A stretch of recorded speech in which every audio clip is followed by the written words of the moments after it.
Hey, Black Fox. Welcome as always. Okay, let's open up this potion.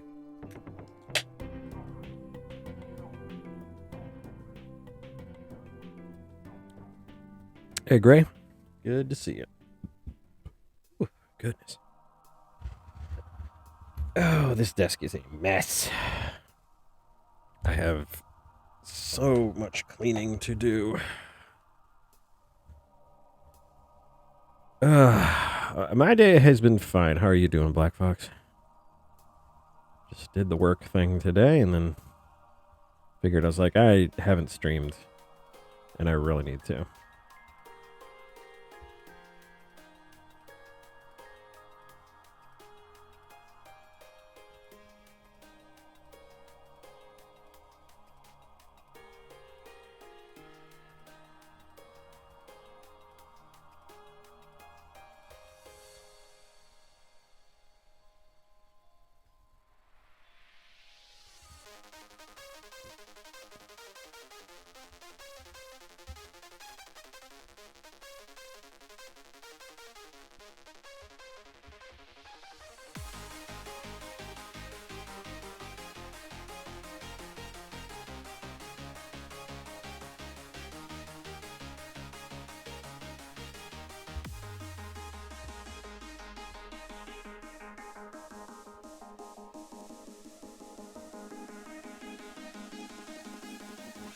Yeah, no, I get it. I totally get it, dude. I've gone through that myself. It's another world entirely, so just hang in there and give yourself lots of space, okay? You don't need to be anything. Just focus on what's important, all right?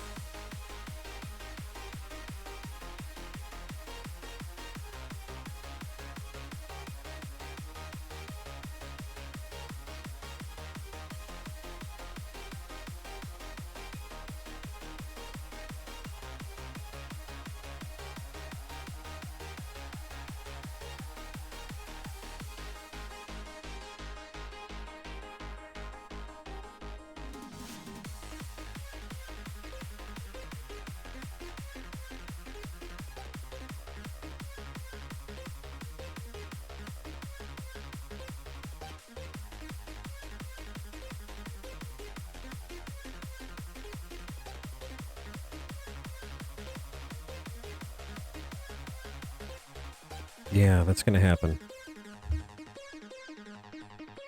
Yeah, Gray, I get that. I've been feeling kind of just... Actually, I think kind of nodded off a little bit today when I was at the office. I was like, whoops. Needed some more of the old haste potion here.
You're under a considerable amount of stress, so I don't blame you for having nightmares.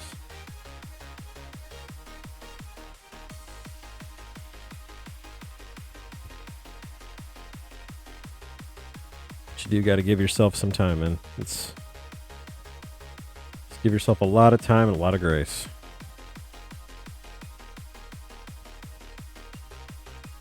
It's not an easy process. Been through it myself, and Everyone handles it a little differently, but just give yourself time. It's the best advice I can give you.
Yeah, that sounds like it was pretty traumatic.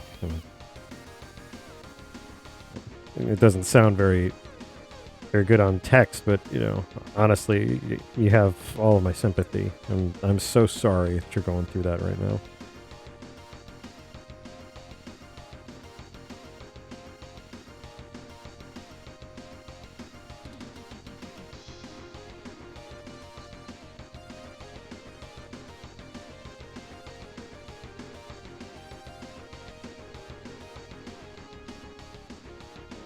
For those of you confused why I've erased this deer like six or 7 times, I don't know how to make him look lecherous. Doing my best.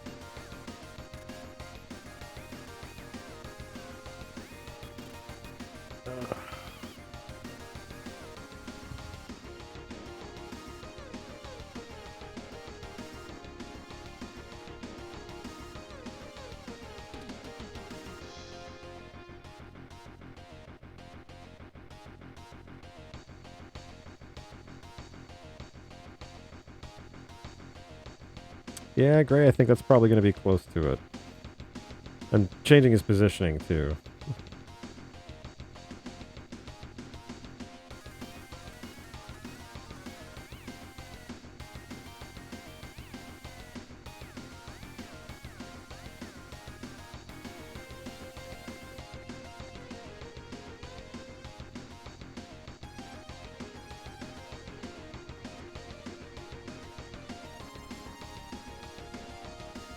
I'm with you, Black Box. I'm with you.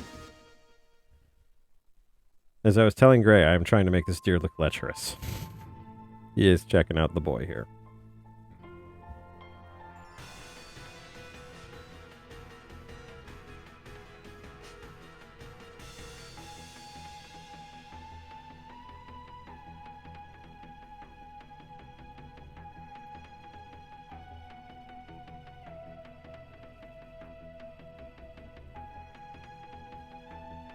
I think my pencil is still not doing what I want it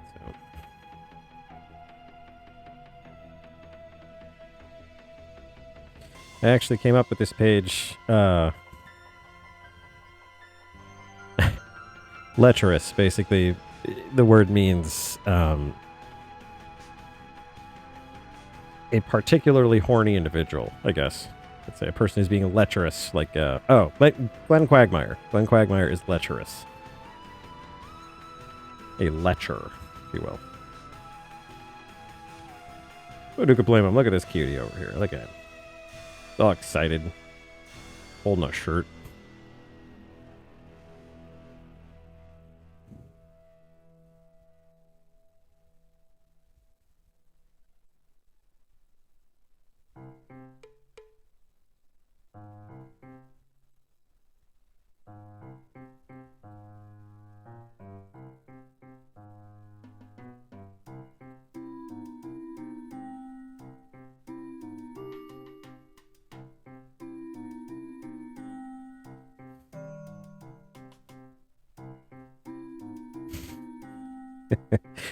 What makes it funnier, Black Fox?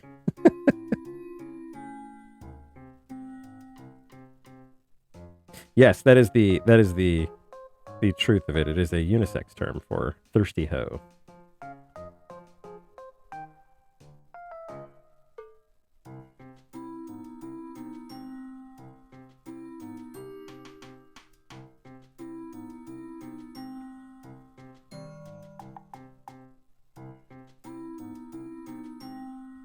Yeah, this is more the positioning I'm looking for.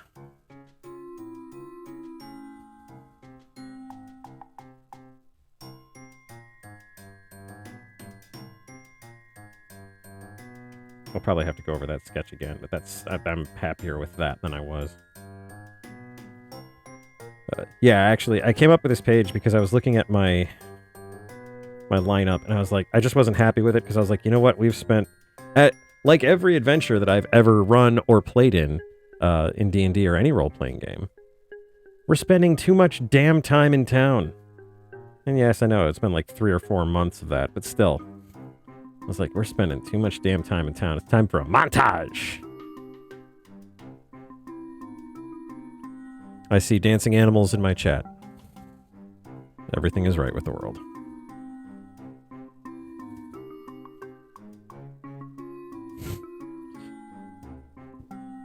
Granted, it's from a completely unrelated scene, but this music seems perfect for this.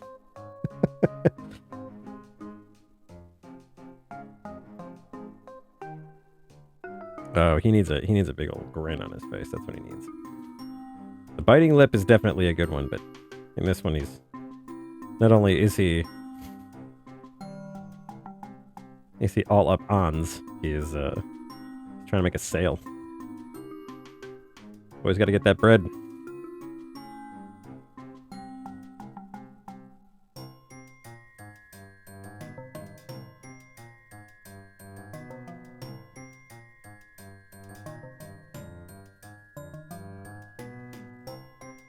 Sorry for the incredibly messy sketches. I have sketched this page like 4 or 5 times now, trying to make sure I get the right stuff. And it's slowly coming to me.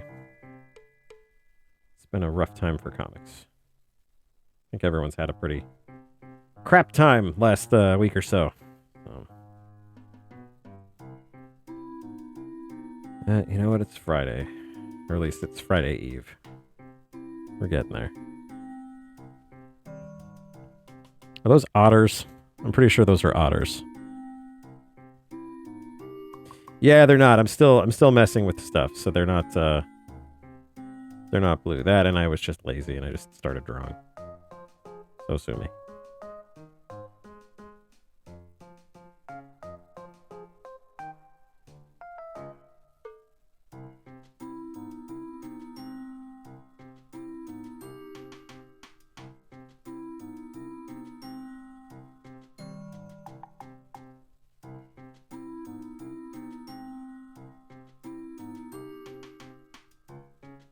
When I get to my final sketches, I'll probably make them blue, just to make them stand out from the rest of them. Lineage here.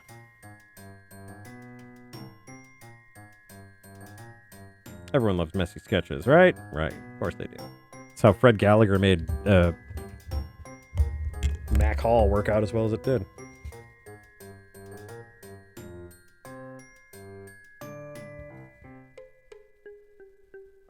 Ooh.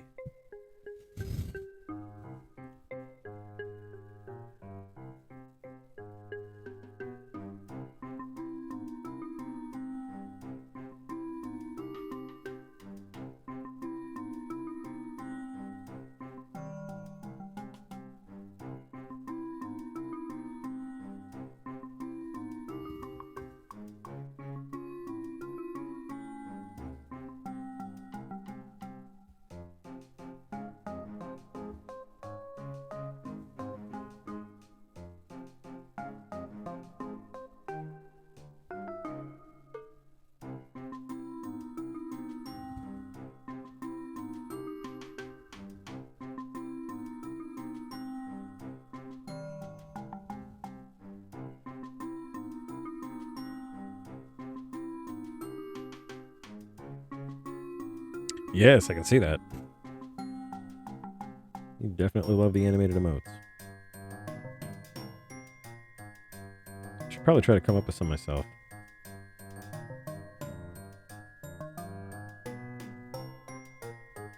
Horse boy, you are just way not where you need to be.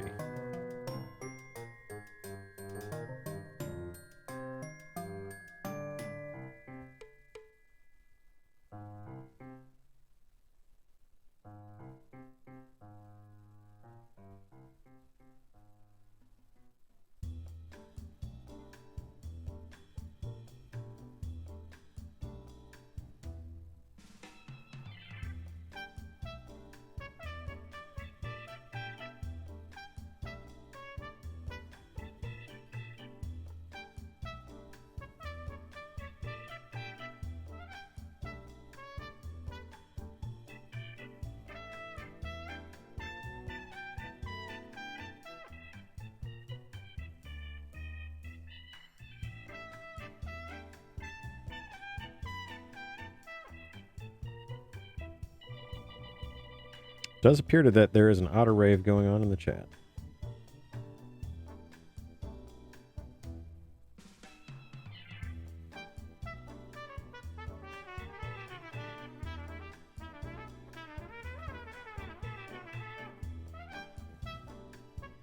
That's all good. Hi, Blue.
Yeah.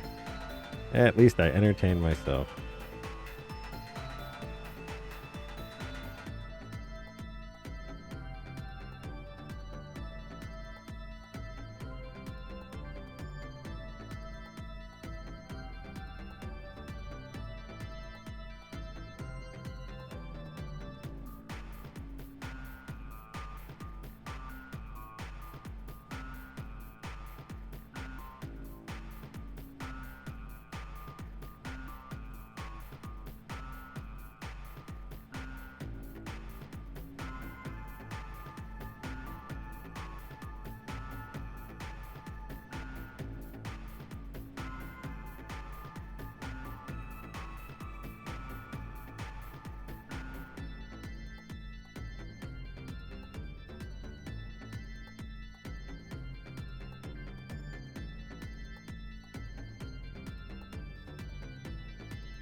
Oh, geez. Yeah, I've always been worried about that. I actually managed to get it was I think it's a 3060, which is what caused the entire problem with my PC, as it turns out. But yeah, I can see why that would cause problems. I almost wonder if that's what happened with mine. I did eventually get to find out. My buddy actually told me the intercooler went, and I was like, "What the hell?" And I renamed the computer. I think I already said this, but I renamed that computer Theseus because there is no original part left on that thing but the case.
Yeah, it definitely seems that way. Kind of bothers me when I see stuff like that, obviously, but when I see stuff like the like trying to take away people's right to repair shit, it's like, you know, the minute people start doing that, it's like, okay, I'm not buying your products anymore.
I wonder if I can get one more bit of Katya in here.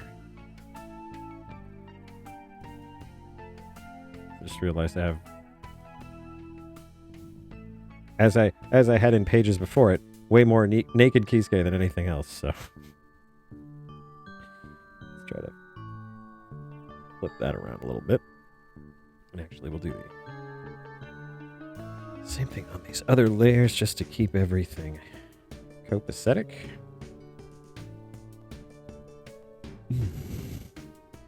Nope, not vertical.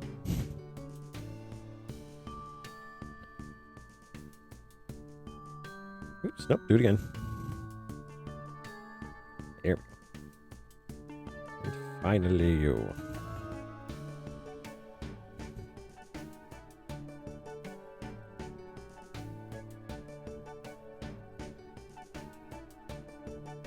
I think we're getting to the point now with a lot of consumers where they want modularity. They want things they can upgrade about their phone or change their hardware on their own. I think that's becoming a thing. I think we're kind of stuck on the whole, companies want all of the money. So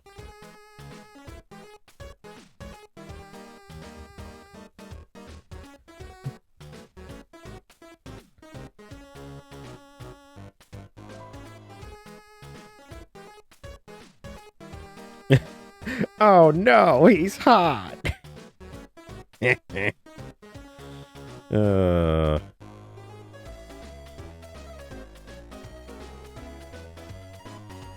think in his defense, I think Kisuke would be like, "What? We're both guys." That is exactly why he runs business. I don't get you guys. Everyone's so weird. Kisuke is such a sheltered boy.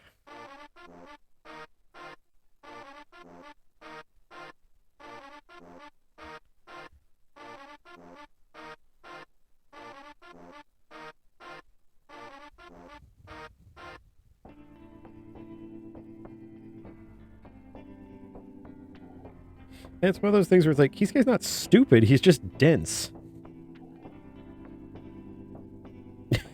Oh, it's not even that sophisticated, It's just like he's just dense. He doesn't get it.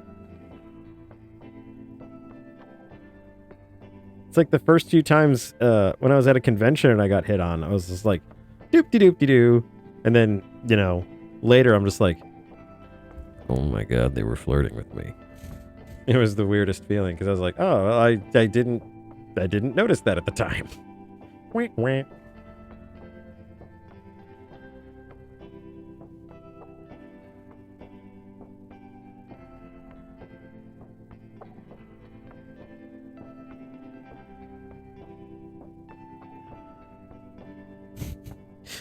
This is one of those things for this particular character that after the final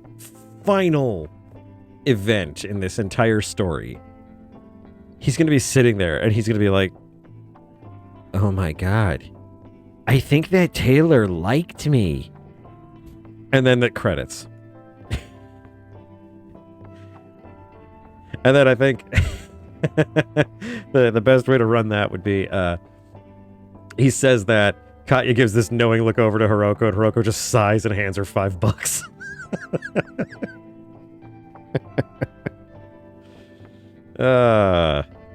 Everyone loves a lovable idiot. At least I certainly hope they do, because he's well-meaning, folks. He's a well-meaning boy, that Kisuke. He's a well-meaning boy. Yeah, right, buddy. Yeah, look at you.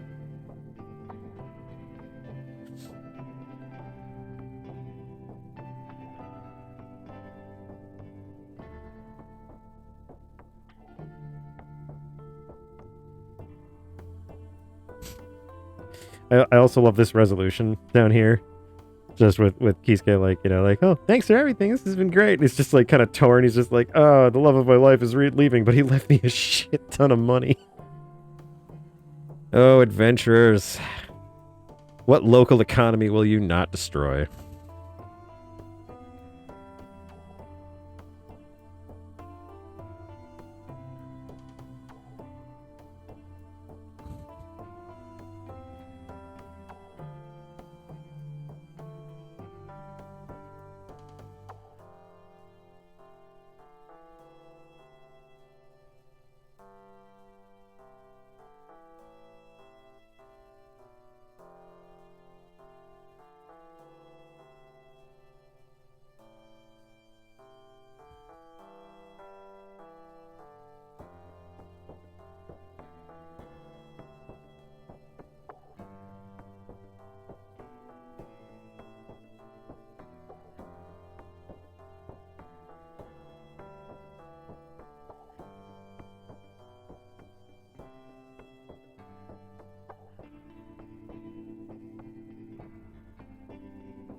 Oh yeah, I mean he's a well-meaning sweetheart. He just doesn't know. I wouldn't say he was sheltered, but he definitely just his denseness prevented him from experiencing a lot of life.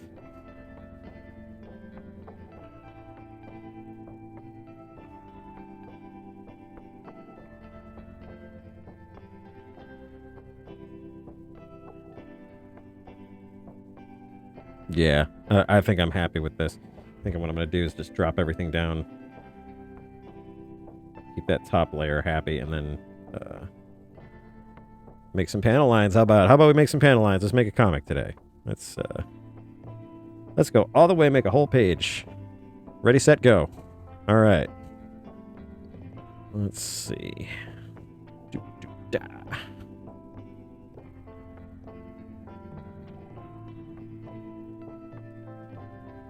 Panels. I am completely flubbing on like all of my crap today. So I apologize. Oh gosh, you know what I'm gonna do? I'm gonna save this one up. And I'm gonna save this one up and put it in my comic.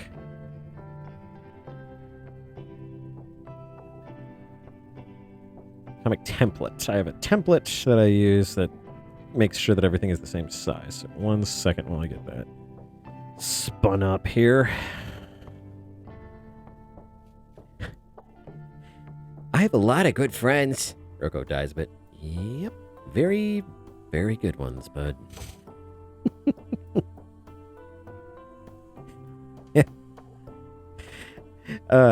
I think the best alignment for Kisuke is chaotic dumb.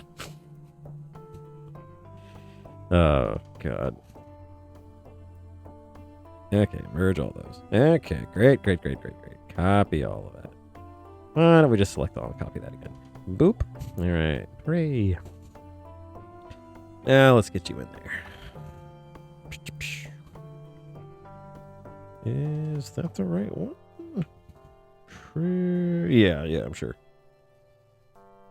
Okay, there we go. Yep, lawful dumb. Chaotic sweet. Alright, there we go, that's better. Now you're in there, you little shit. Oops.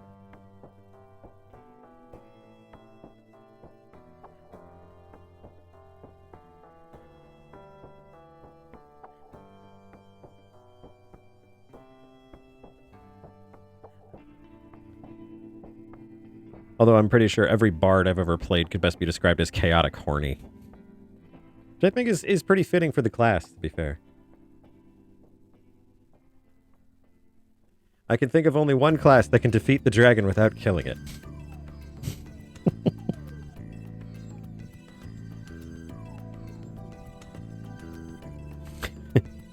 He might not kill it, but he's gonna slay. He or she. Dragons are typically equal opportunity. Oh, I know memory usage, etc., etc. I know. It's Apple's very, very,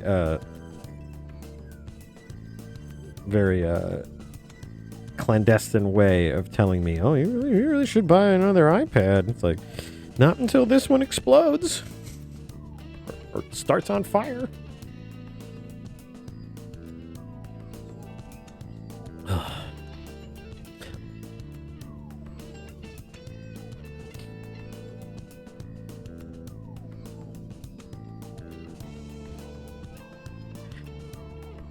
Oh man, I mean, yes and no.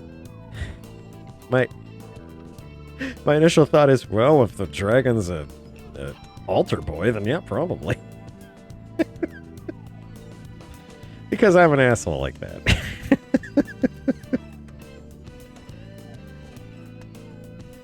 I would not want a unless the paladin was like a paladin of a fertility goddess or something, you know. Then I guess I could see it, you know, but Every paladin I have ever run into has been so stuffy and bleh. Not fun at all.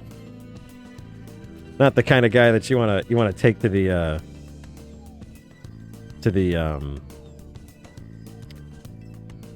am I dumb? Am I dumb? I'm pretty sure I'm dumb. Because it should be making... Oh, I am dumb. Okay. Boop, boop, boop. There we go. Whamp. That's what I was looking for. What this tool does is it takes an existing frame that I've put together, these big rectangles, and then it divides it. And where it divides the frame, it creates two new frames. So this just keeps me from having to draw specific frames or specific shapes. I've done that once, and I'll tell you, it was a miserable experience. I really don't want to do it again. So, yeah, this is always nice, just to be able to divide up the frames as I want. So it's is a nice little time saver and keeps with the Clip Studio idiom of just kind of keeping everything in a folder, keeping all the layers nice and organized. I definitely like that. So it was a really nice feature.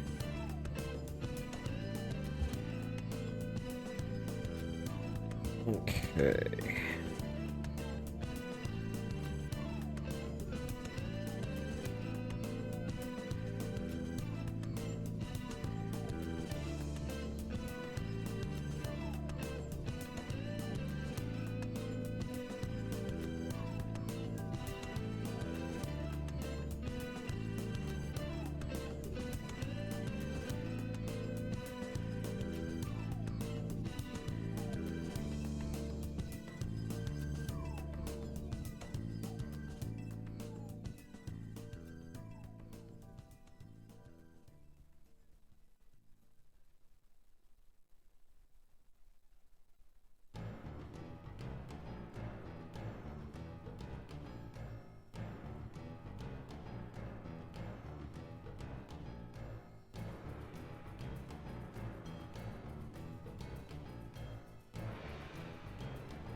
Lawful good rogue, Locksmith Johnson.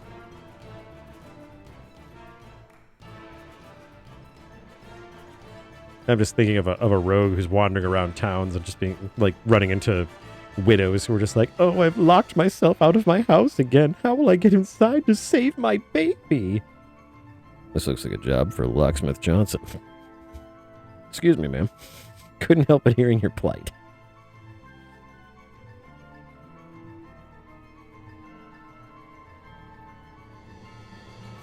I locked my keys in my wagon again.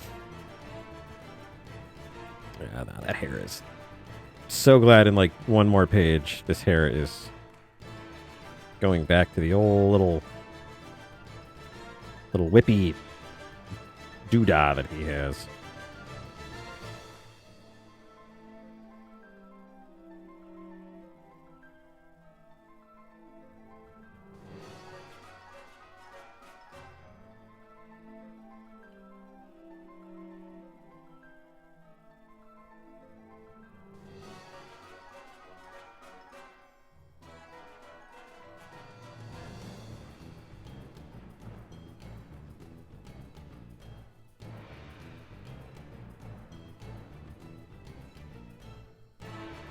I suppose you could call it a cowlick, yes.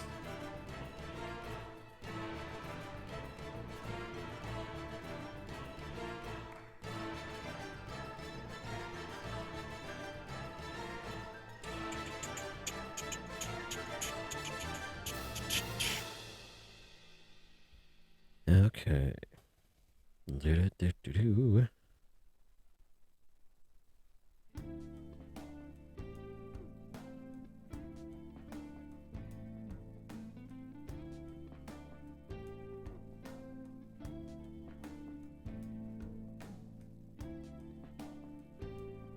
Well, maybe we should stop hanging around cow mouths.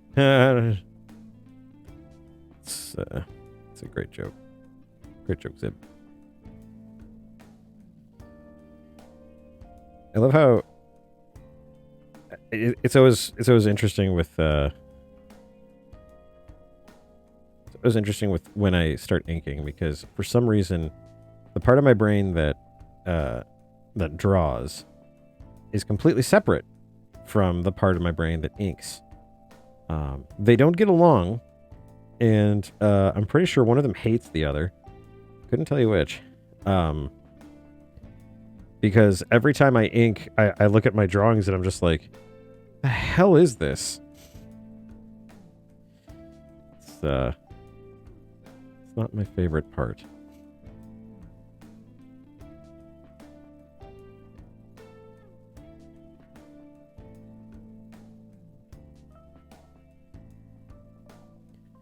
Oh, you mammals and your hair. I'd be jealous if I didn't have superior draconic genes.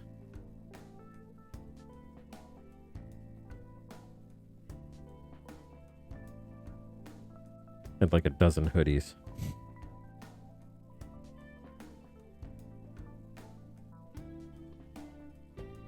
Let's turn that sketch up a bit because I can't even really see. Okay.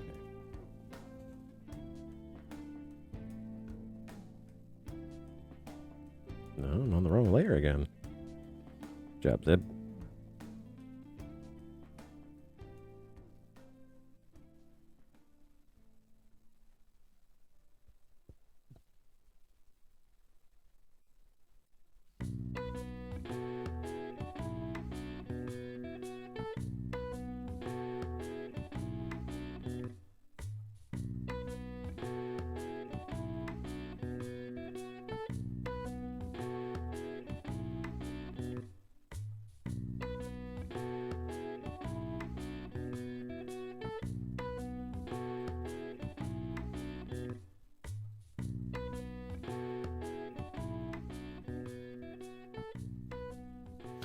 You know what I can liken that drawing thing to? It's like my inking and drawing portions of my brain are kind of like me, and when Black Fox like is like, oh, is there gonna be a stream tonight? And like 9 times out of 10 I'm like, the hell are you talking about? It's like, oh god, that's right, I do a stream.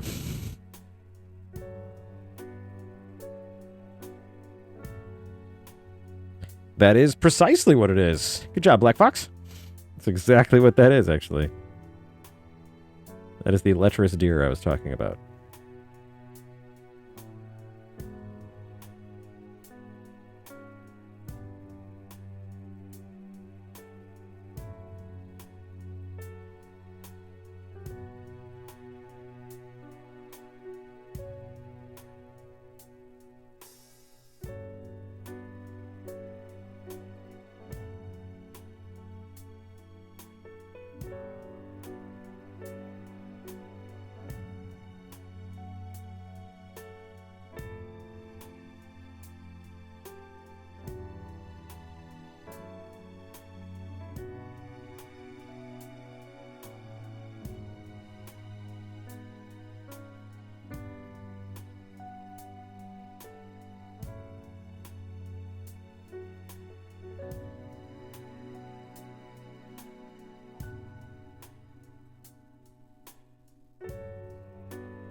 It's good to hear. You know, I actually cannot think of a better compliment. Thank you. I'm glad. I'm really happy that being here is helping you, man.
song sounds like someone's playing the Doom music from memory.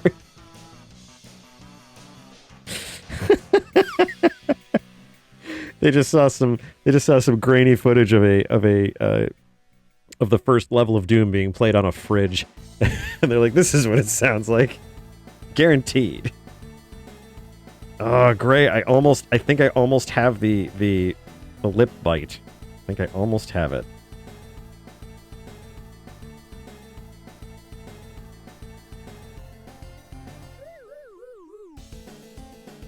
Do I want the lip bite or do I want one of the...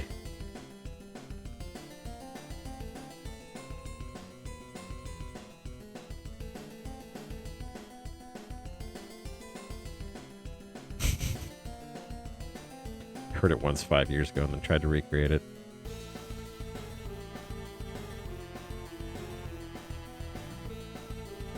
I should probably exaggerate it more. I think that's the problem, I think, is that I'm not exaggerating it enough.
Yeah, it is.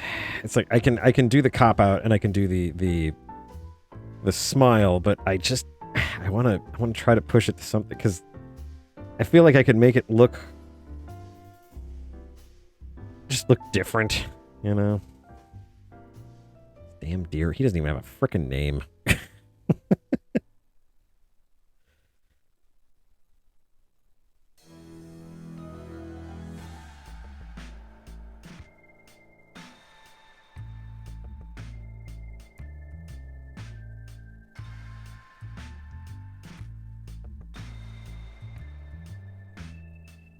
Do night in the woods.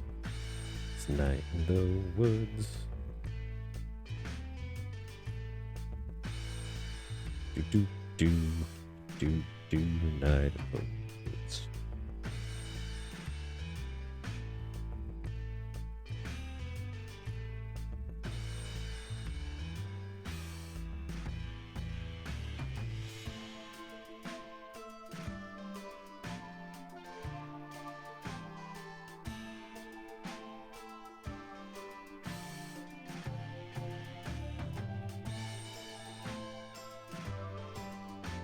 This is closer, I think, to what I was looking for.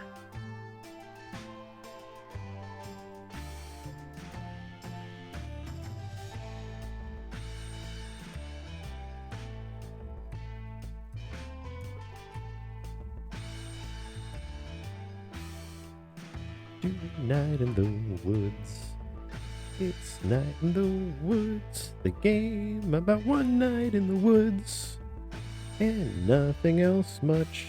It's just night in the woods. It's just one night. It's a really short game. One night in the woods. It's barely a thicket.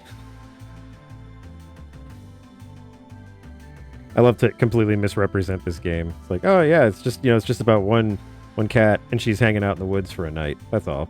Just introspection. No mystery, no intrigue, just, you know. Yeah, I remember that Fennec you were telling me about. Reminded me of the Kender from Dragonlance. Do night in the woods.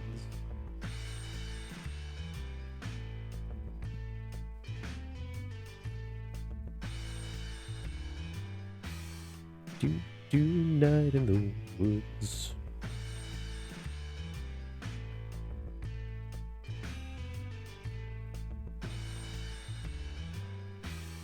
Everyone should play that game.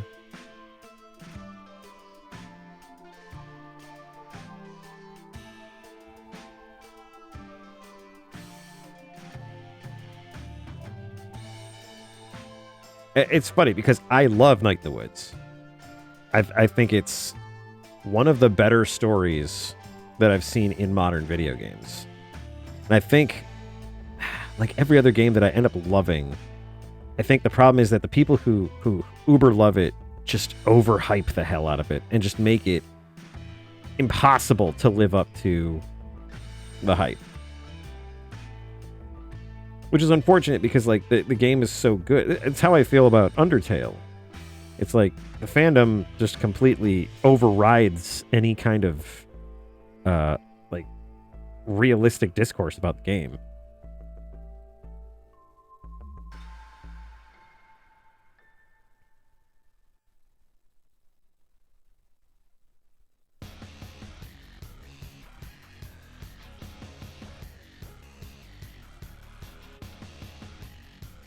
Speaking of only hearing the Doom music 5 years ago.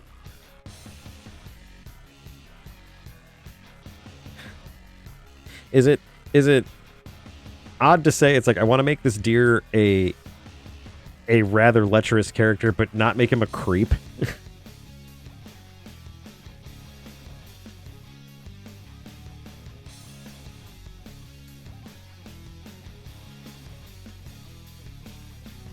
Maybe lecherous isn't even the best word for it.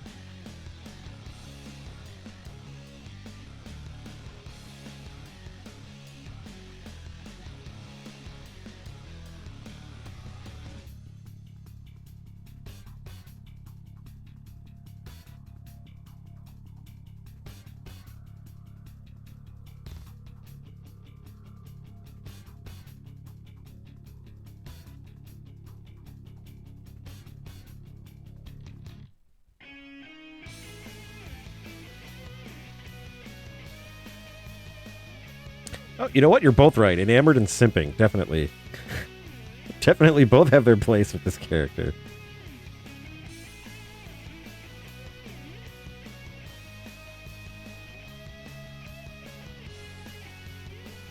Who doesn't love a handsome hero? You know?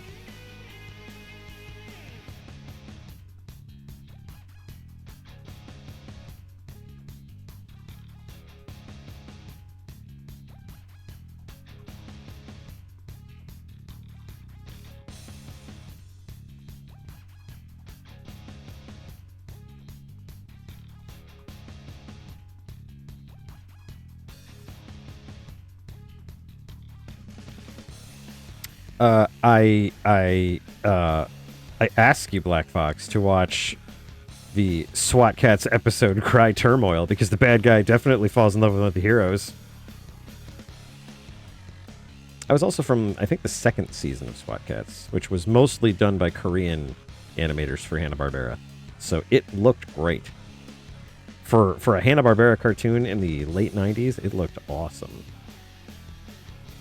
Then goddamn Ted Turner had to open his big stupid mouth. It's too violent.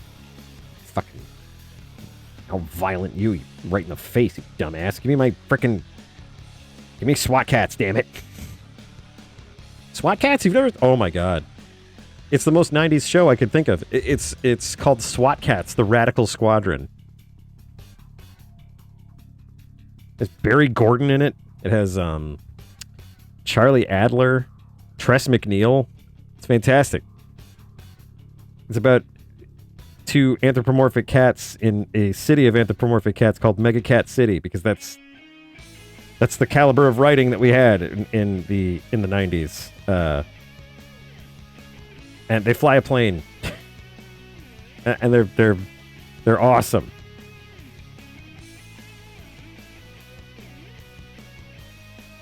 to give you some more illumination on how good the writing was in that show, the main characters' names were Jake Clausen and Chance Furlong. Also, Jake and Chance, two of the gayest names they could have possibly given the main character. Oh, God, no. It just makes me sound terrible. I'm not. I'm really not terrible. It is a shame how little fan art there is for SWAT Kats. SWAT, K-A-T-S, SWAT Kats. Yeah, if I remember correctly. God, I remember that show. So good.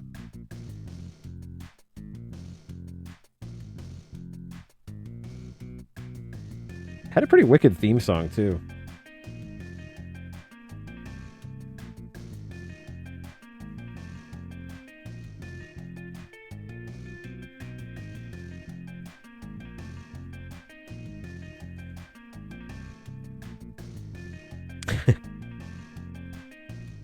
I say, you would look ravishing in this. Oh, okay. If that's what you recommend, I'll take it. Yes, very well. Would you like to try it on first? Oh, yeah, here, hold my clothes. All right, now I can do a better one. Ah, damn. Can't do that. I can't do the noise, but you know exactly the noise I'm talking about. Now, if he was a creep, he'd go around the corner and take a big whiff. There we go. There's the creep factor. There's the creep factor for him. That's the line we won't cross.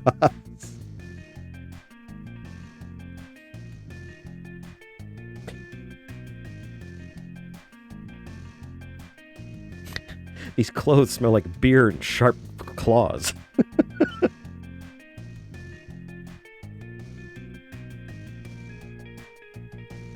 I have to laugh because if my assumption is correct, Black Box is gonna watch SWAT Kats and be like, where was this?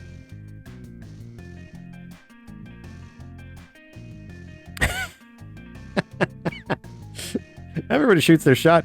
It's just bulletproof.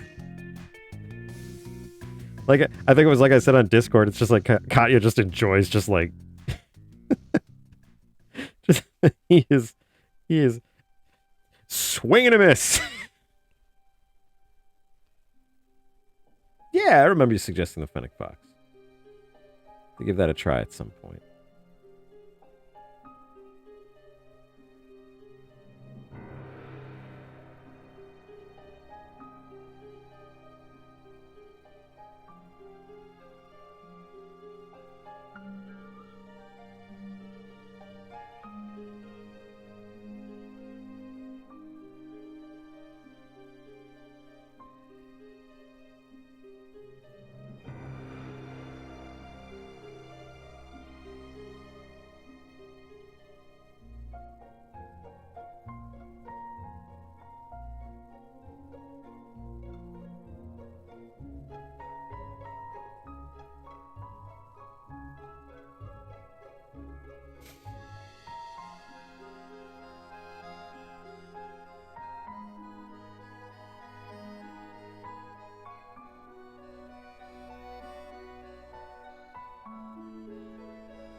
Katya was the only one that bothered to bring armor penetration and inebriation. Yep. She's got tolerance, that girl.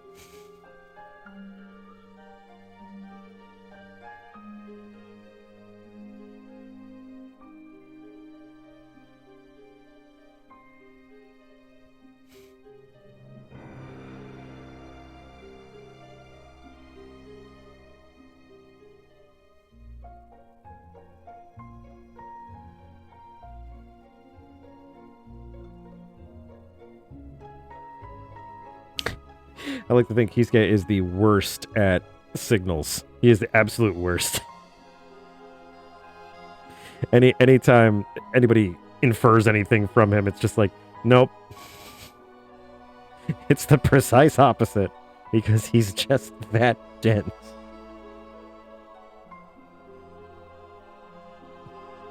There we go. Now the arm looks a lot less unnatural. That's better.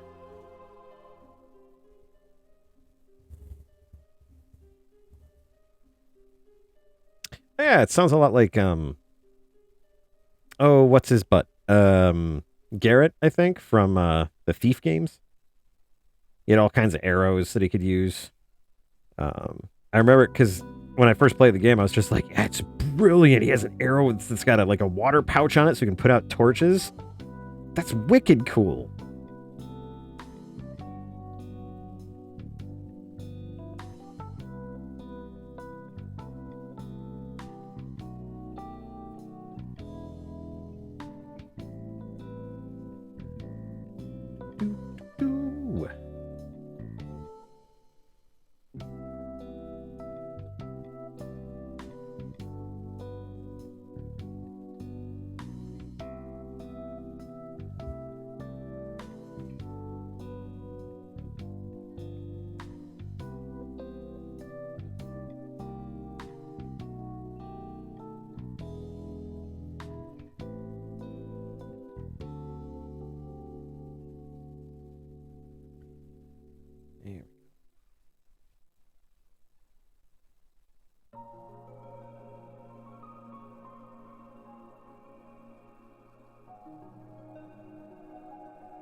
That reminds me of the Lucky Hand Grenade reminds me of I run a Starfinder group, which has been a lot of fun, and I've really, really enjoyed it.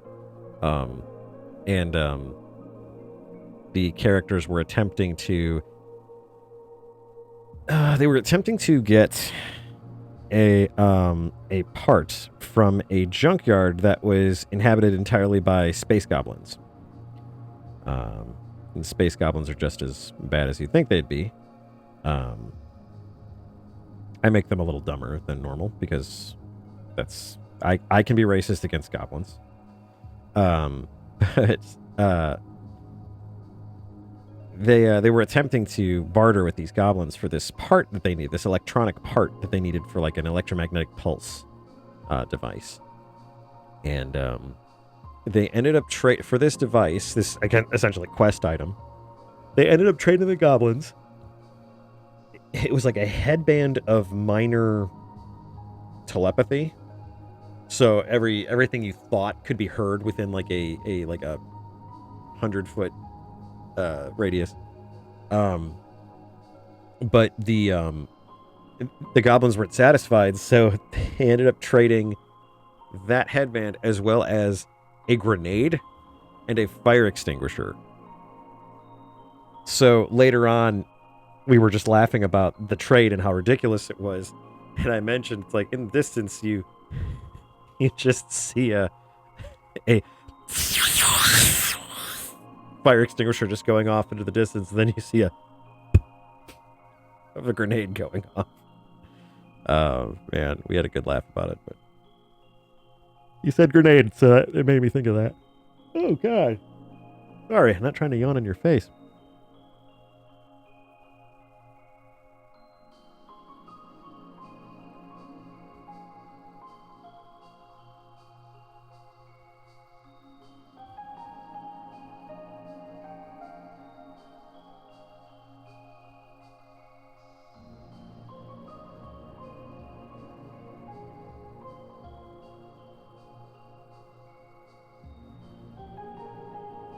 The hit Christmas movie Jingle All the Way, starring Arnold Schwarzenegger.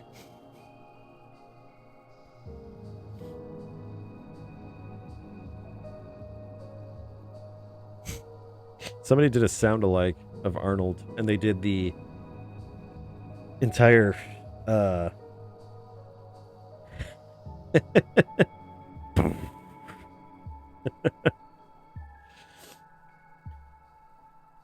somebody did a sound alike of Arnold and did the whole council meeting in Rivendell from Lord of the Rings. But they replaced everyone's face with deepfakes of Arnold as well, so everybody was Arnold Schwarzenegger. It was kind of great, I'm not gonna lie. I'm gonna try to use one of the little tools here to thin out the lines here. Oh wow, excuse me. Sleep has not been a very popular thing for me either. I can feel you, Black Fox. Yeah, it's a fun group. Not to toot my own horn, but I try to make sure we have fun when we play the game. My DMing style is typically, if they're not having fun, then why would they want to play? So I am not super strict on the rules. I obviously don't let people take advantage of them, but I just want people to have fun. In fact, one of the party members, they were being, what was it? They're hunting down a space pirate on board of a space station, and they tracked him to the space dock, and he had the station security pinned down because he had a very, very powerful sniper rifle and was just widowmakering people, just boom. So they managed to duck and dive and dodge the sniper between barrels and crates. And the soldier of the group, a Vesk, a female Vesk by the name of Radaz, who's obsessed with honor, ran across the warehouse to find a waiting truck, the keys that were still in it, and she floored it, and the truck went crashing into the shipping container that the sniper was on top of. And it's one of those things where it's like, yes, I could sit there for like an hour and a half and figure out in the book, like, okay, well, this is how this is supposed to work technically. Didn't bother. It was a much more fun moment, and even more so. I think it was even more important to me that happened because the party loved the idea. Like, they were on board. Like, she mentioned what she was doing. Like, I want to ram that truck into the sniper nest, and everyone was like, "Oh my god, that's awesome!" Like, it's when people start asking me, like, with enthusiasm, like, "Can they do that? Like, can I do this cool thing?" It's just like, hell yeah, you can do that cool thing. Roll a die. We'll see what happens. And you know what, Gray? You're right, but I do avoid some of the pitfalls of the rule of cool. I agree. I do agree. Like, if someone's doing something cool, it's like, all right, you know what? This merits some special attention. But it's always something that I have to balance where it's like, you know, is this pulling attention away from the other characters? Is this pulling agency away from the other characters? Something I bounced off of the group after we played, and they were super appreciative of it. They have an engineer who's all about mechanics and computers and stuff. He can hack and he can build robots. But they also have an android in the group. And I subscribe to the Star Trek: The Next Generation feeling of an android has a lot going on, and can do a lot, but they also, you know, put themselves into dangerous situations sometimes. So this character playing the android, she was just like, well, can I hack into the communications system and try to understand if this pirate is talking to a ship outside? And there's nothing in the rules that says androids can do this by themselves. There's nothing that says that. I mean, it's like, oh, you have to make a hacking check, or you have to, be at a computer node and do this. And I was like, that's silly. Why would I want to drag this down or drag this into just more mechanics?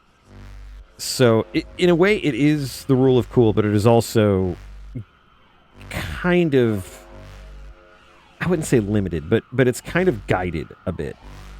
I try to make sure that it's not overpowering everybody, but like one of them was, I think it was the mechanic who they were being attacked by a junk golem, which is actually a really interesting fight. But yeah, they were being attacked by a junk golem, and there was an old escape pod in this junkyard, and he hopped into it and started rewiring it so it would do a re-entry burn with the remaining fuel in its engines. And he coaxed it over to the escape pod, and I was like, that is such a cool solution. There's nothing in the rules that is sitting there like, well, to do this, they'll need a feat that allows them to work with escape pods. It's an escape pod mechanic, and they have to be level 15, and they have to have an intelligence of 7. It's like, it's the future, man. Everybody's got the extranet. Everyone's got, space YouTube. They come up with something cool, I'm going to let them do it. But it's like, I try to make sure the party is on board with it. Because if someone is going to Mary Sue the whole thing, then it's like, well, then that's not fun. Everyone's getting bored really quick. But if the entire party's like, oh my god, please let them do that, that sounds so cool. And yeah. So, it's a very long-winded way of saying that. Okay, I think this deer is finally looking up to snuff.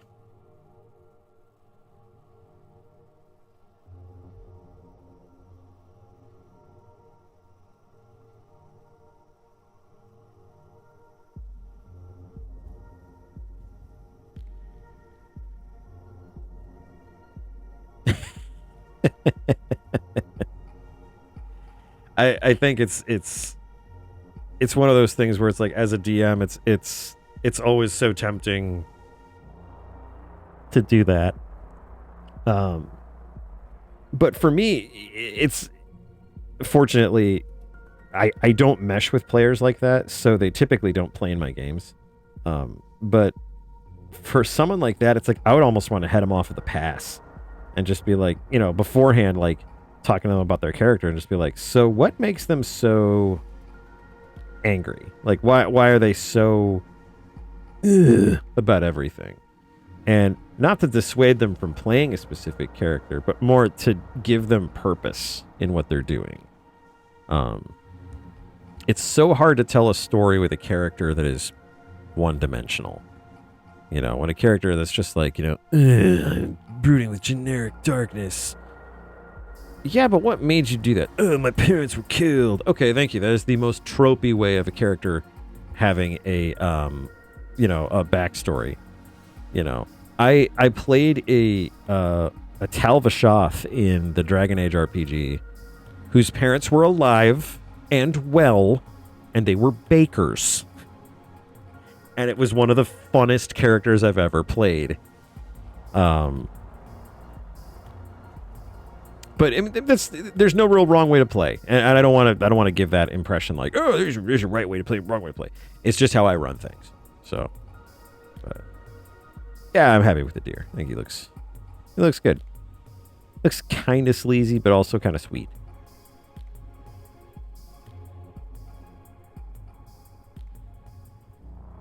This one is going to be a more technically, not annoying, but technically involved panel. What I'm trying to do is I'm trying to basically have Katya at a blacksmith. Obviously, she's trying to upgrade her armor a bit. Maybe even her weapon. But I'm going to make it so the blacksmith back here is the light source. Kind of like the...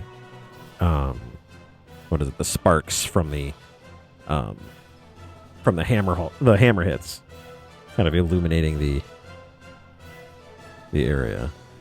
That's going to be hard to do, and it's going to probably come down mostly to the coloring. But Yeah, the forge itself is probably going to be the light source.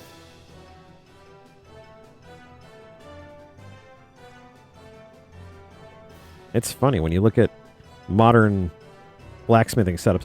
The most common form of blacksmithing that I know of is to be like a farrier or to work with horses, like doing horseshoeing. And man, it is so much more involved than just horseshoeing. You learn a lot about horse feet.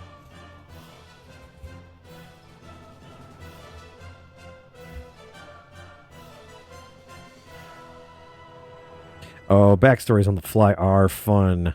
I'm glad you got that experience. That's awesome. It's kind of like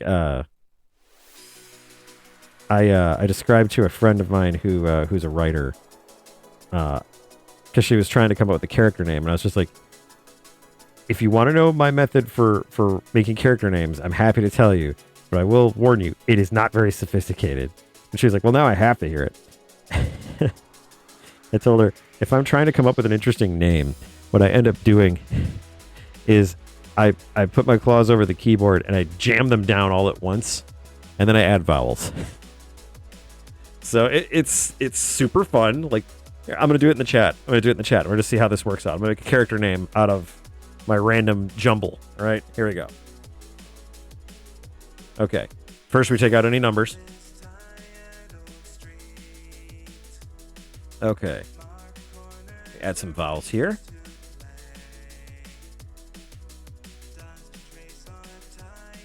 Highview. I like that name, Highview. There you go. Highview. It could be a person, it could be any kind of proper noun. But Highview. That was just by jamming my claws on the keyboard. Played Starfinder once. He played a small rat in a robot suit. That's about right. Most people who end up playing a Yosuke, I believe, end up in a robot suit.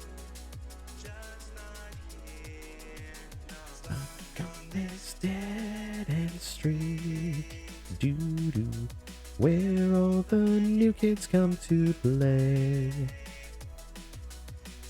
Where the past and future meet. Watching all our autumns drift away. I think this song resonates because I think so many of us have lived in a little town where nothing happened and there was nothing interesting going on, and you always asked yourself, what else is there?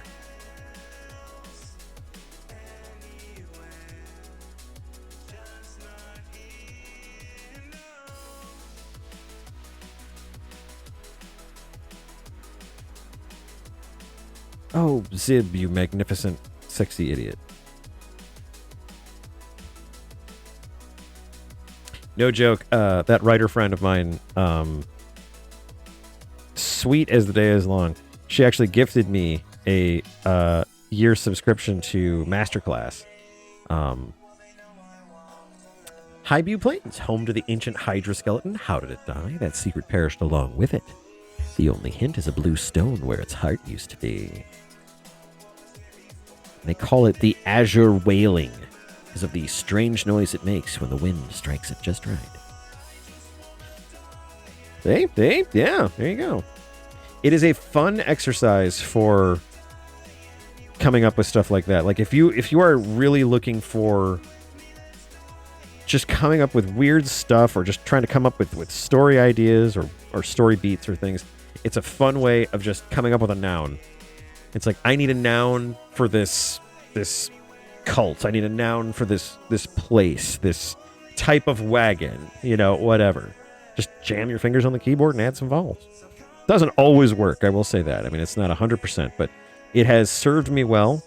And sometimes it comes up with names that I was just like, oh my God, why didn't I think of that? There was one character that I was trying to write that I was like, I need a name for this little wimpy character. And I jammed my claws on the keyboard and I came up with Ren. I was like, Ren, what an awesome, perfect name.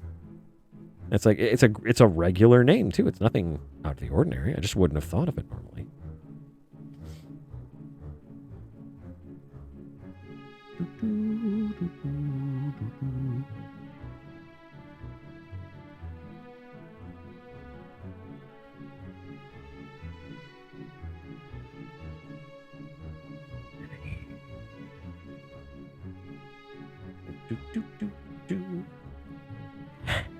Salame, the butcher. Makes good sausage, but he doesn't know what to call it. Salame.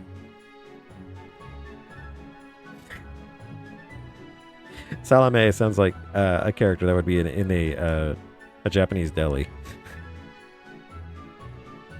Ohayo gozaimasu! Salame!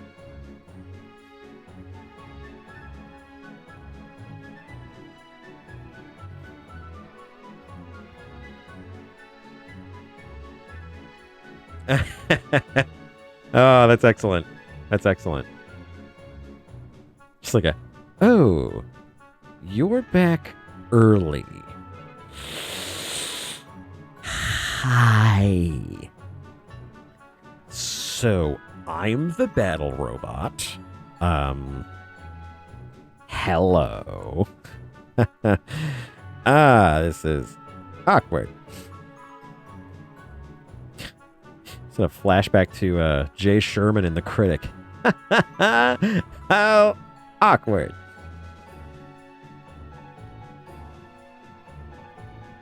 Gotta love shows that were Family Guy before Family Guy.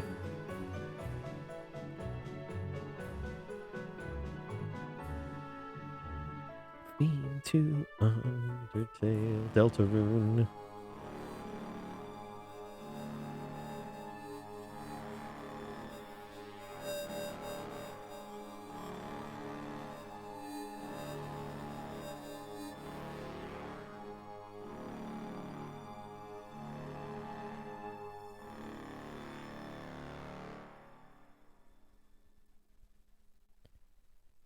Almost forgot her little teardrop shapes.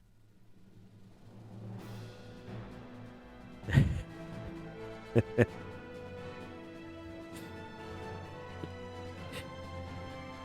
reminds me of that. What's that character? I don't play Overwatch anymore, so I can't remember the name of the character. But the hamster, the hamster and the giant ball.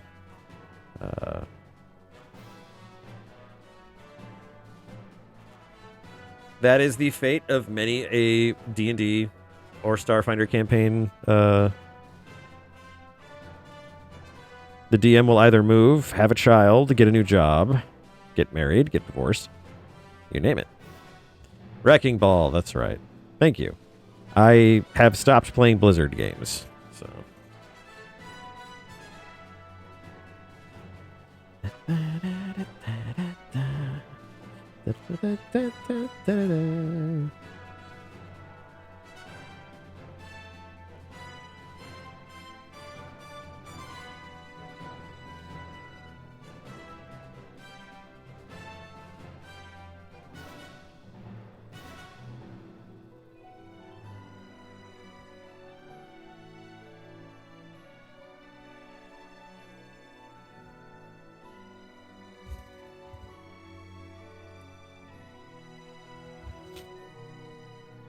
I did laugh when they had that huge trouble with McCree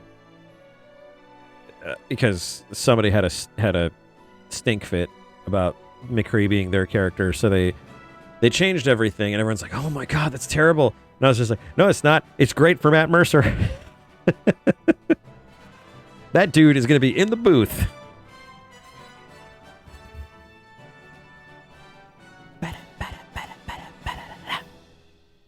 That's something I should look into, is running Starfinder online or something. Just fun little adventures, just fun little one-shots or whatever.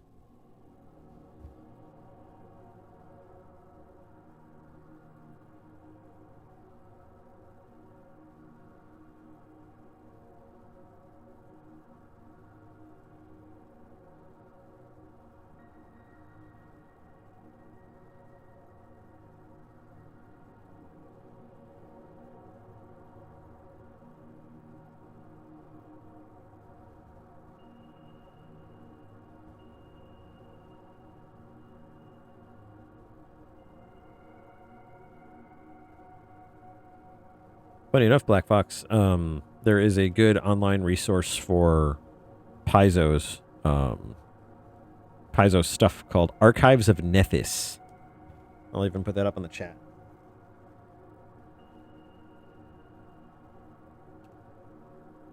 The Archives of Nethys have all of the rules for Starfinder, to some extent. So if you ever need to look stuff up, it's right there.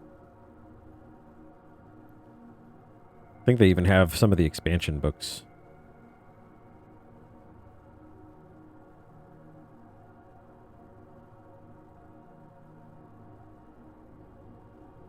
And it's, I believe it's okayed by Paizo.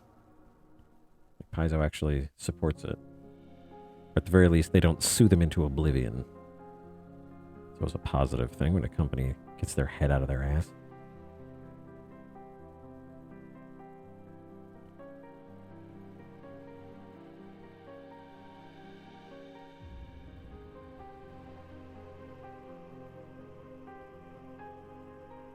That arm is just not beefy enough.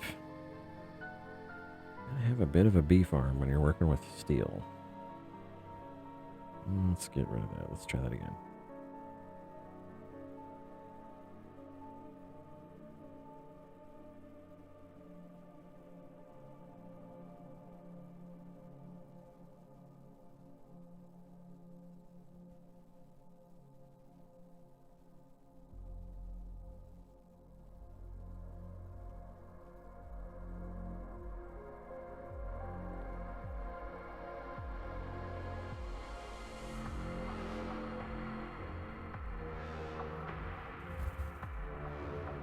Oh, there you go.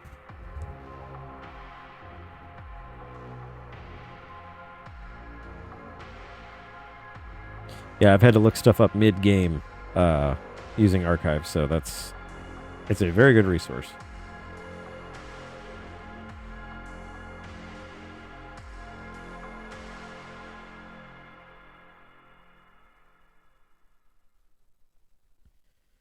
All right, Zeb, let's put an actual frickin' hammer in there. Let's do the whole hammer thing that you had going. Meep, meep, meep, meep, meep, meep.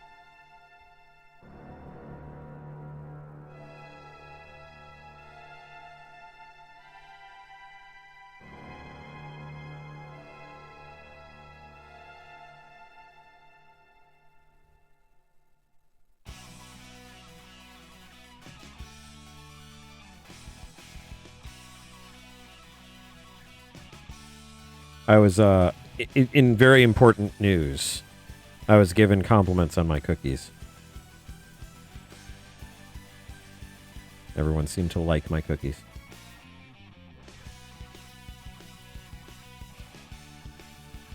I was like, oh, how do you make those butterscotch oatmeal ones so good? It's like, well, it's an entire bag of butterscotch chips. You put that in there, and yeah, it's gonna taste good. It tastes like that good old B-scotch.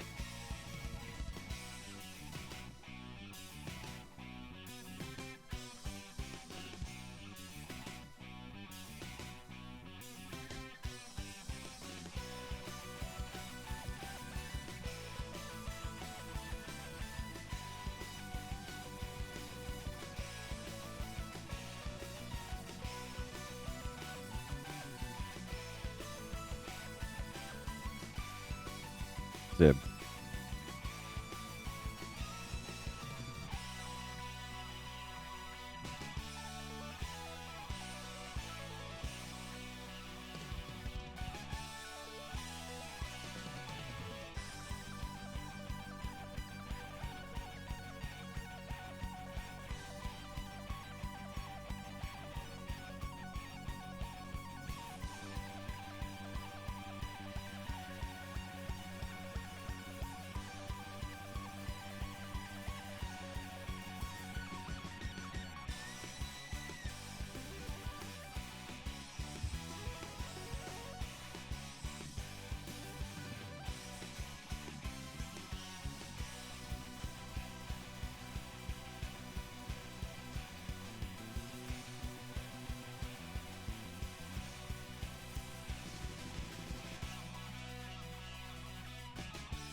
do straight lines because that's what a smart kobold would do.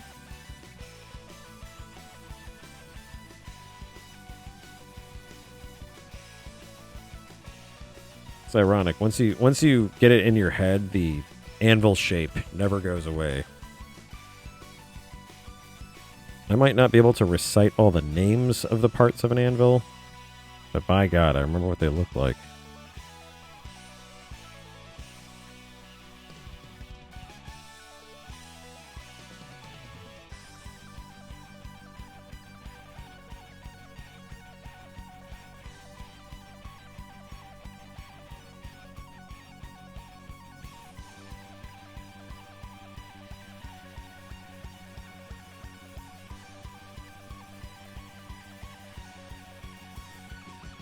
The small rat-like race in Starfinder, I don't even think you could call them rat-like. They are rats.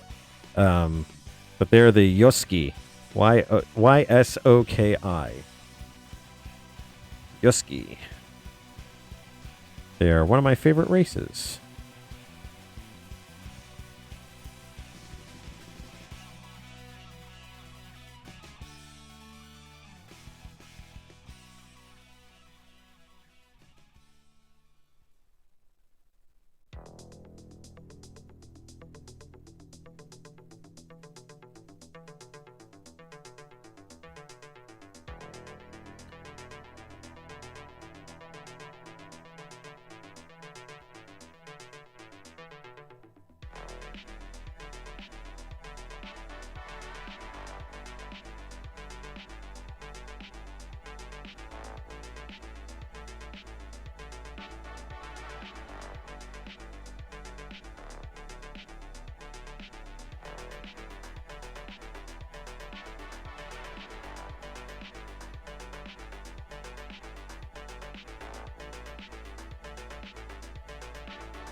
I think that's what they're spelled. Syoki.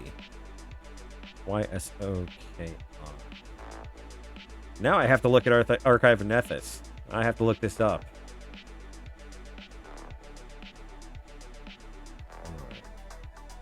Oh, God, that's right. I had a Skillshare class up here. No, come on. No, go back to the thing. Go back to what I was... No. Come on, man. Yeah, break. Jeez. Alright. Can I mess up my computer any more than I already have? Yes, I can.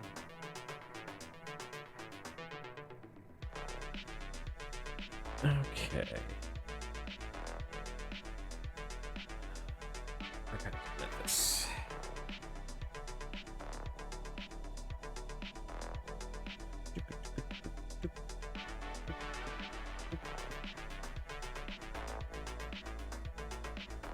Starfinder races. Yay, Soki. There we are. Zoop. I said zoop. How many times do I have to copy something before it does what I want it to do? There we go. Soki. Little ratty rats. I loves them. I loves them to bits.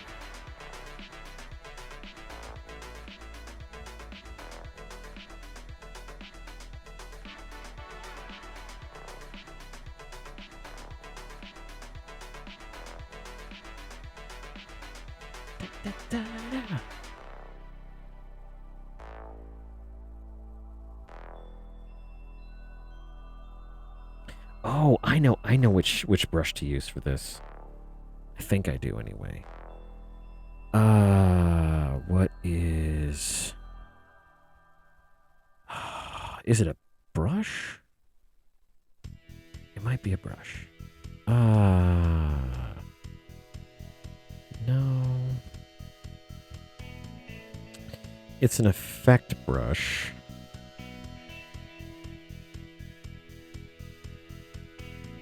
Is it the gauche? Yeah, it's the gauche brush. That's what I was looking for. Okay. Well, wait. No, was it gauche? That doesn't seem right.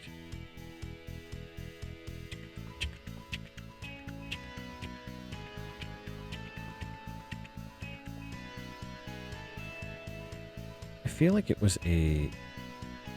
Was it the textured blender? No. It was like a hash marked one.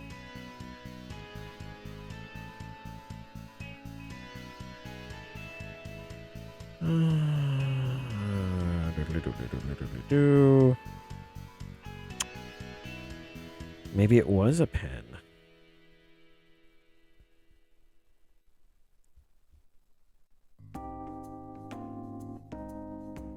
Let's check the materials, because I know for a fact I had like a weird little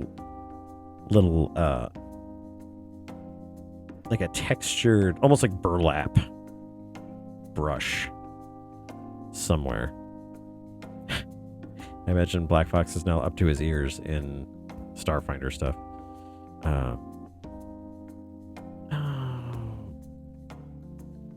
I don't think it was a pencil. Pretty sure it was a pen of some kind. Wasn't the textured pen. Maybe I do need to check the materials. Let's see. I know I got brushes. They have so many great pose models. For Clip Studio.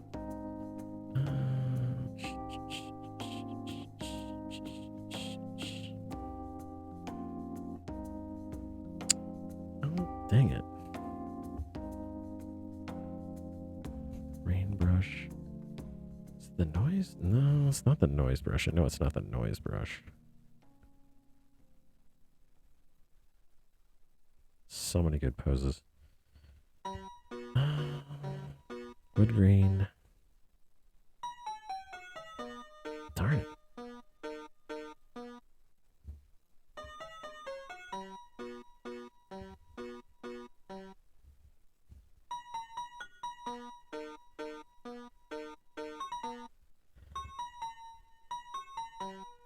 For the life of me, I cannot figure that out. Oh, that's going to bother me. That's really going to bother me.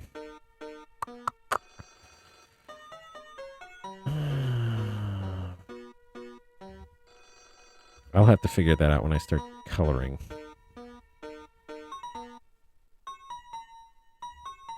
In any case, all right.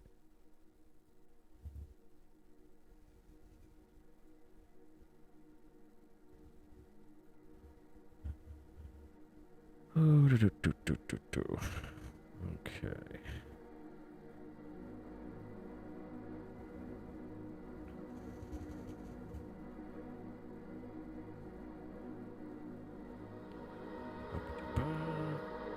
Boo.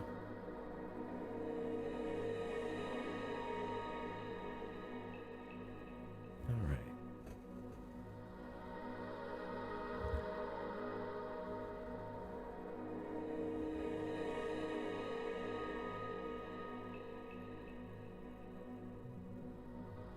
Oops. Let's do this from the side. I always seem to do better on the side. No, that's the... I really wish I could pull that tool out and just throw it away. I don't use it.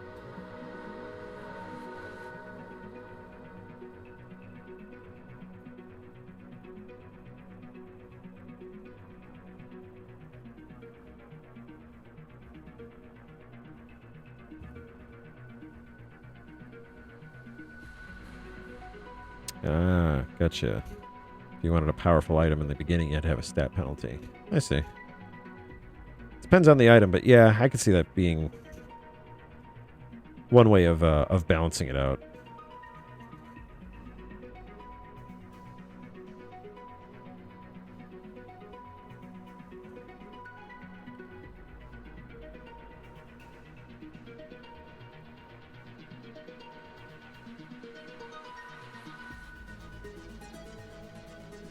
How about we do this? How about we go?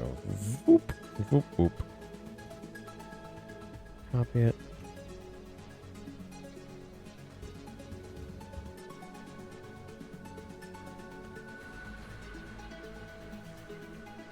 And flip it.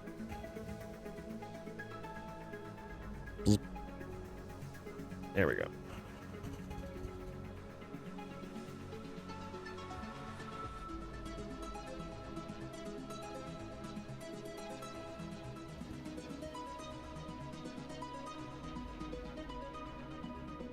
I know in the Starfinder beginner box, which is what I ran the group through the first time around, there was a mechanic in there, Yosuke mechanic, that had a flamethrower, and the absolute right character, or the absolute right player had that character, and they enjoyed the hell out of it. I don't think they hit a single thing with that flamethrower, but they had a blast anyway.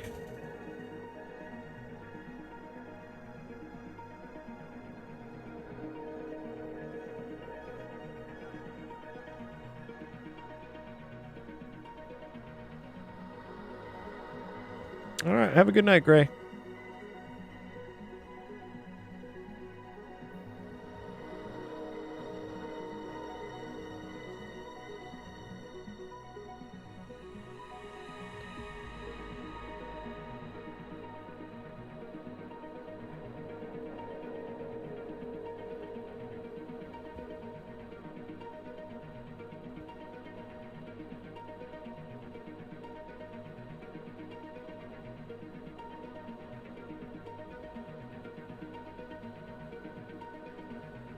I will probably not be up much later anyway.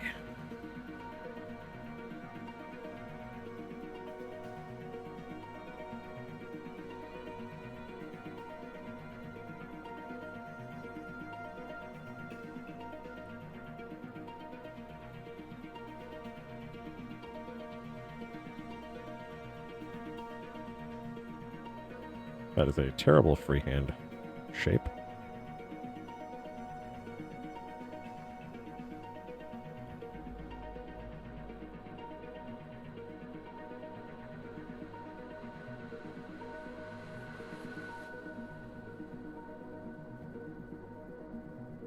Yes, the Solarians. Yeah, I actually banned them.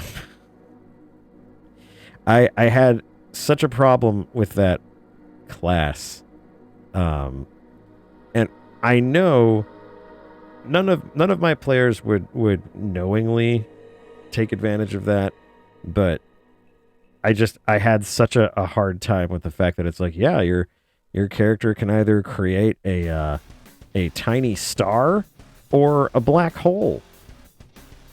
I was like, no one should have that power. That's ridiculous. I am okay with mystics. I'm okay with space wizards. I'm okay with Obi-Wan Kenobis. That's fine. That doesn't bother me. The ability to create a star or a singularity at whatever point in time they want, that's a little too much power. It's just a little too much. And I know so many people that would start with that and be like, oh yeah, no, cool, I'll be cool with it, and just completely it's a munchkin class, in my opinion. It is a class that exists specifically to attract munchkins. And that's okay, that's fine. If you want to play as a munchkin, that's just not my game, man.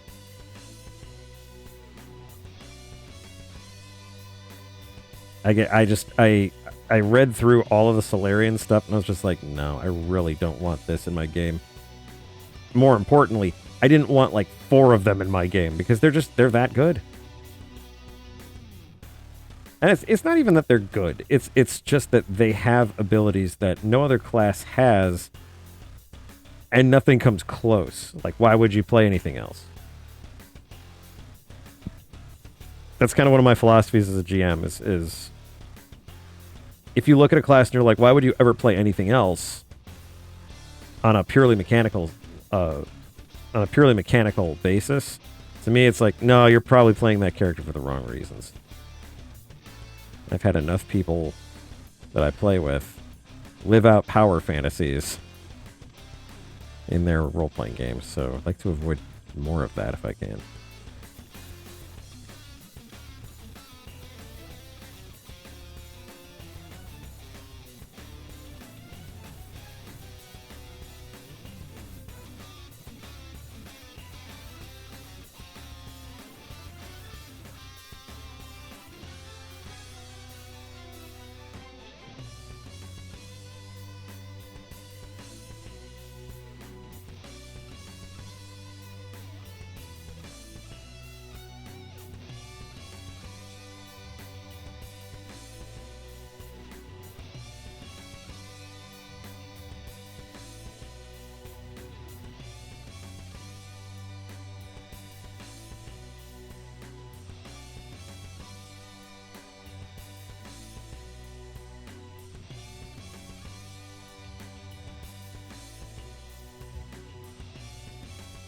Yeah.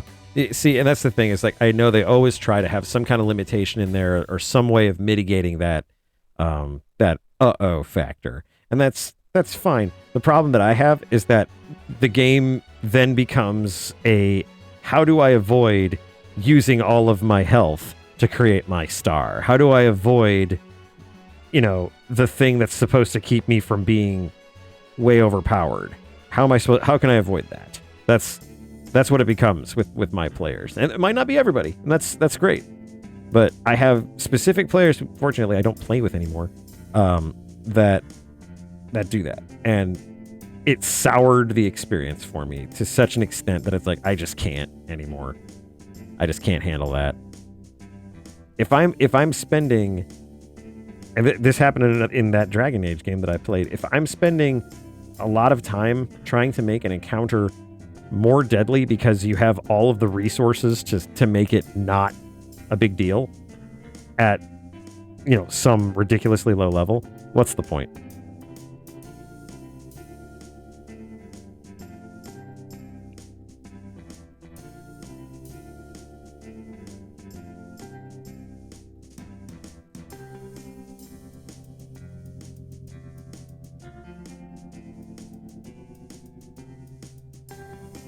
One of the players I had in that Dragon Age game had a mage, and they broke the game, essentially, because they had their character set up to a point where they could never run out of mana. And Dragon Age is very similar to the video games in the fact that it has mana, and resources like that.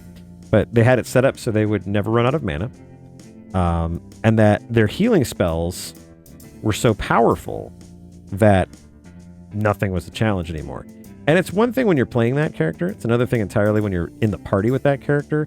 And the party members themselves are just like, this sucks. Nothing is fun anymore. This just wrecks the game because there's no tension. There's no drama.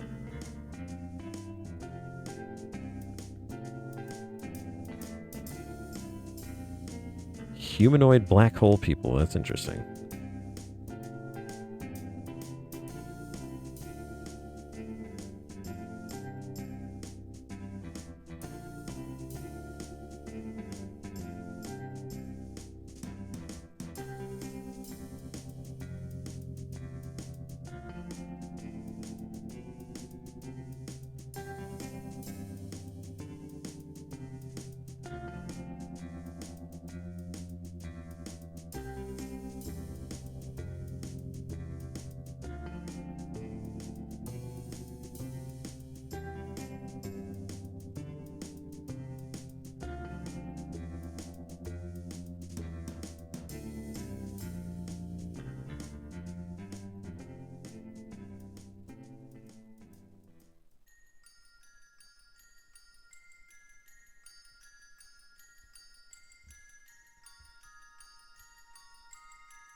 Interesting. The entire race is basically anthropomorphic black holes. That's interesting. I could see that being very problematic in certain situations.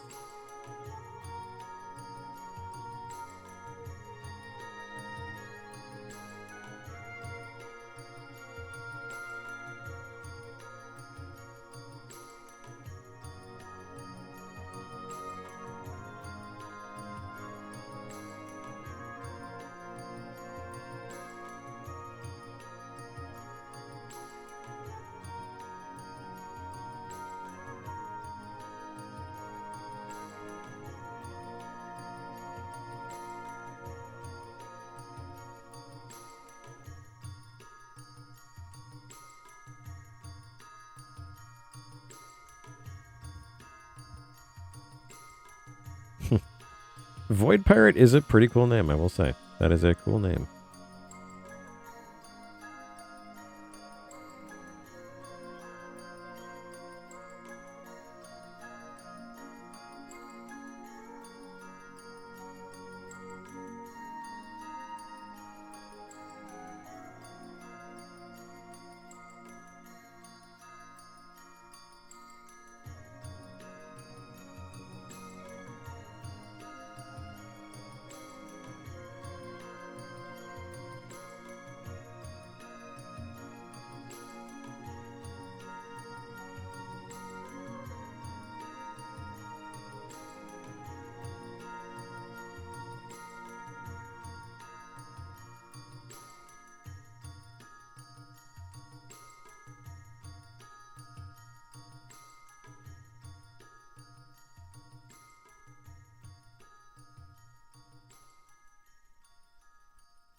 Goodness gracious.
Sorry, zoned out there.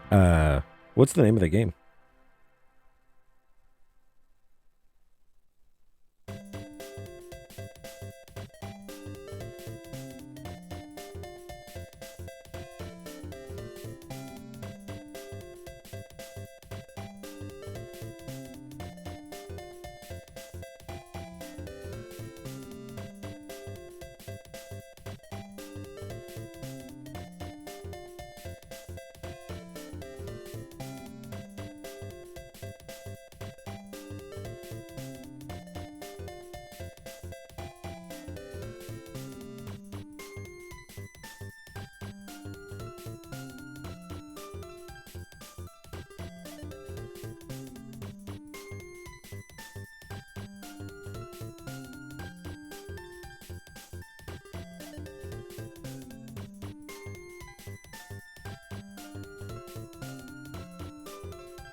Love in Space. I'll have to check that out.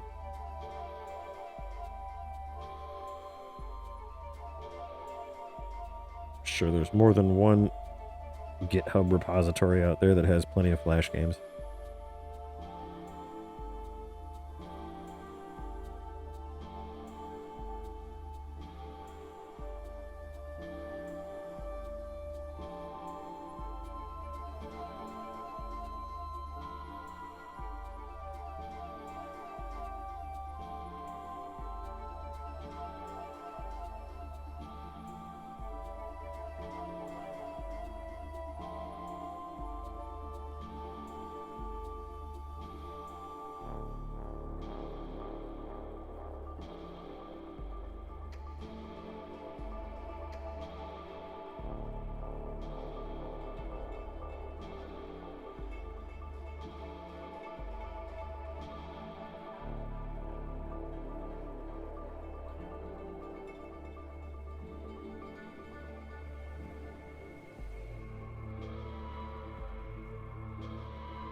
Okay.